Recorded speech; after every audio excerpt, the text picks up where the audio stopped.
1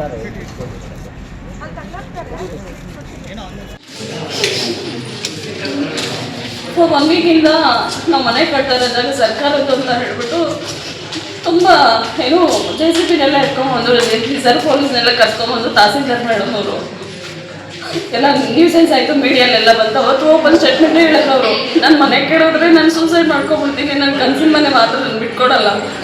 ಅದೇ ಸರ್ವೆ ನಂಬರಲ್ಲಿ 100 ಮನೆಗೆ ಇದೆ, ಎಲ್ಲರೂ ಬಿಟ್ಬಿಟ್ಟು ನಾವು ಕಟ್ತಾರೆ ಮನೆನೇ ಟಾರ್ಗೆಟ್ ಮಾಡಿದ್ದಾರೆ. ನಮಗೆ ಮನೆ ಇದೆ ಪಕ್ಕದಲ್ಲಿ ಅದಿದೆ ಇದಿದೆ ಅಂತ ನಮ್ಗೆ ಗೊತ್ತಿದ್ದೀರ ಕಟ್ಟಿದ್ದೀವಿ, ಬೇಕಾದ್ರೆ ಏನು ಜಾಗ ಇದೆ ಅದನ್ನು ರಸ್ತೆಗೆ ನಾವು ಮಾಡ್ಕೊಡ್ತೀವಿ, ನಾವೇ ಏನು ರಸ್ತೆ ಮಾಡಿಕೊಟ್ಟು ನಿಮ್ಗೆ ದಾರಿ ಬಿಟ್ಕೊಡ್ತೀವಿ, ಸಾಲ ಮಾಡಿ ಮನೆ ಕಟ್ಟಿದ್ದೀವಿ ಬಿಟ್ಕೊಡಿ ಅಂತ ಹೇಳ್ಬಿಟ್ಟು ರಿಕ್ವೆಸ್ಟ್ ಮಾಡಿಕೊಂಡ್ರು. ದಿನಕ್ಕೊಂದೊಂದು ಅರ್ಧ ರಾತ್ರಿ ಕಳಿಸ್ತಾರೆ.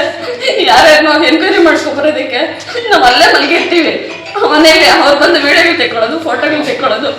ಇವತ್ತು ಫೋನ್ ಮಾಡಿದ್ರು, ನನಗೂ ಬೇಜಾರಾಯಿತು. KEB ಅವ್ರು ಬಂದ್ಬಿಟ್ಟು ಕರೆಂಟ್ ಎಲ್ಲ ಕನೆಕ್ಷನ್ ಕಟ್ ಮಾಡ್ಕೊಂಡು ಹೊಟ್ಟೋಗಿ ಮೀಟ್ರ್ ಕಿತ್ಕೊಂಡು ಹೊಟ್ಟೋಗಿದ್ದಾರೆ. ನೋಟಿಸ್ ಕೊಡ್ತೀರಾ, ನೀವು ಕರೆಂಟ್ ಕಿತ್ಕೊಂಡು ಹೋಗೋದು ತಪ್ಪು ಸರ್ ಅಂತ ಕೇಳಿದ್ದಾರೆ. ಮತ್ತೆ ಬಂದ್ಬಿಟ್ಟು ನೋಟಿಸ್ ಕೊಟ್ಬಿಟ್ಟು ಏನು ಕರೆಂಟ್ ಮೀಟ್ರಲ್ಲಿ ಕಿತ್ಕೊಂಡು ಹೋಗ್ಬಿಟ್ಟಿದ್ದಾರೆ.